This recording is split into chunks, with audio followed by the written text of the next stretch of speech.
সুপ্রিয় দর্শক মণ্ডলী, আসসালামু আলাইকুম। আপনারা জানেন আমরা প্রতিনিয়ত একটা সংবাদ প্রচার করে থাকি অসহায় গরিবদের নিয়ে। তেমনই একজন মানুষের কথা আজ শুনব, যে কিনা একেবারে নিঃস্ব, যার চলার কোনো ব্যবস্থাই নেই।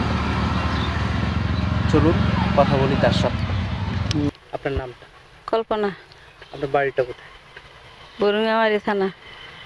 সেই উত্তরবঙ্গে আপনার বাড়ি। তা আপনি ঢাকাতে কবে আসছেন? অসুস্থ 9 মাস হয়ে আসছি। আপনার কি অসুখ হয়েছে? আমার হার্টের সমস্যা, এই কিডনির সমস্যা, তারপর শ্বাসকষ্ট, লিভারে পানি ধরছে। আচ্ছা, আপনার যে অসুখ হয়েছে এই অসুখের পিছনে আপনার কি পরিমাণ অর্থ, কি পরিমাণ টাকা ব্যয় হয়েছে? আমার 13 লাখ টাকা গেছে। এই টাকাগুলো আপনি কোথায় পেয়েছিলেন? কাজ করছি। গ্রামে থেকেই কাজ করছেন? না, এয়ারপোর্টে। এই এয়ারপোর্টে এসে কাজ করে করে চিকিৎসা করেছেন। এখন আপনি কিভাবে চলেন? এখন এই নার্সারিতে কাজ করতেছি, দিন 200 টাকা। প্রতিদিন কাজ করেন মাত্র 200 টাকা? এই এত রোদের ভিতরে কাজ করতেছেন, তাও মাত্র 200 টাকার জন্য?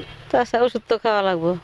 এই 200 টাকা দিয়ে আপনার মানে কয়দিনের ওষুধ বা 13 দিন ওষুধ লাগে, এই 7 দিন 1300 টাকা ওষুধ লাগে।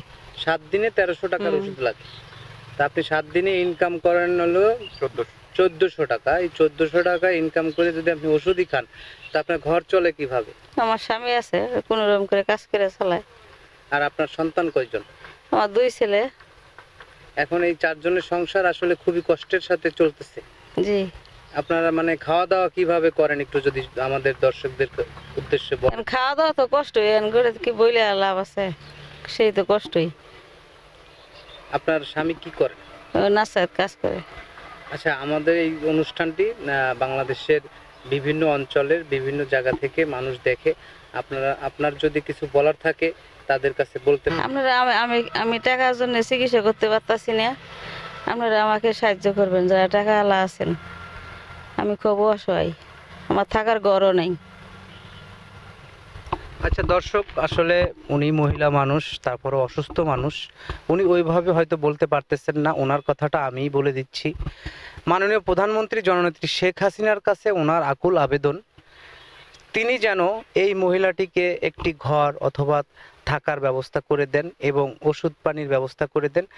পাশাপাশি সমাজের ধনাঢ্য ব্যক্তি যারা আছেন, টাকাওয়ালা মানুষ যারা আছেন, দয়া করে যদি এই অসুস্থ ব্যক্তির পাশে আপনারা দাঁড়ান, তাহলে বেঁচে যাবে ওনার পরিবার, বেঁচে যাবে উনি, একটু স্বাচ্ছন্দ্যে একটু সচ্ছলতায় চলতে পারবে আপনাদেরই দানের টাকা দিয়ে।